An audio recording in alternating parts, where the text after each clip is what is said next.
7ই December ছিল রাহুলের জন্মদিন। আর কিছু ভিডিও তো তোমাদের সাথে শেয়ার করেছি, এখনও কিছু বাকি আছে। যখনই টাইম পাচ্ছি তখনই তোমাদের সাথে একটু একটু করে শেয়ার করছি। আর তোমরা বুঝতেই পারছো যে ভূতের রাজা দিল বর রেস্টুরেন্টে এসেছিলাম সবাইকে নিয়ে। পুজোতে আসার কথা ছিল কিন্তু তখন আসতে পারিনি। তো রাহুলের জন্মদিনটা একটা ভালো দিন, তো সেদিনকে দেখো আমরা সবাই একসাথে চলে এসেছি।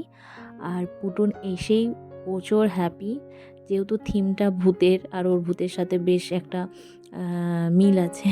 দেখতেই পাচ্ছ এখানে ও হাঁ করে ওনাকে দেখছে যে ও ভূত হয়ে সেজে রয়েছে কেন।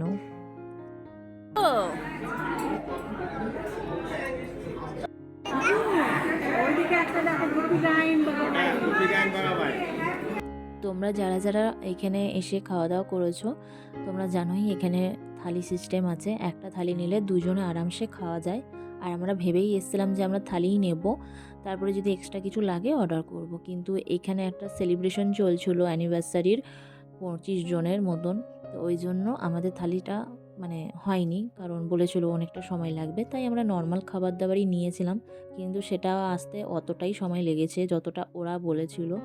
তো ফাইনালি একটা একটা চিকেন পকোড়া অর্ডার দিয়েছিলাম, সেটাও আসতে মানে অনেকটাই সময় লেগে গেছিলো, মানে ওই খাবার টাইমেই চলে এসছে একসাথে সব। তারপরে অর্ডার দিয়েছিলাম কচুর শাক, আলু ভাজা, ডাল, খাসির মাংস, শুক্তো, মানে বাঙালি খাবার দাবার জানোই। আর পোলাও অর্ডার দিয়েছিলাম আমার শাশুড়ি মায়ের জন্য, যেহেতু শাশুড়ি মা খেতে ভালোবাসে। আর শেষে ছিল হচ্ছে পান। নিয়ে যাও নিয়ে যাও। হ্যাঁ, টাটা। ভিডিওটা এখানেই শেষ করছি, পরে ভিডিওতে দেখা হবে। আর আমার স্মাইলের জন্য আমি সরি চাইছি। আর পুটুন এখানে বুঝতেই পারছো ওর ভয় ডর বলে কিচ্ছু নেই, ও রীতিমতন ফটো তুলছে, মজা করছে।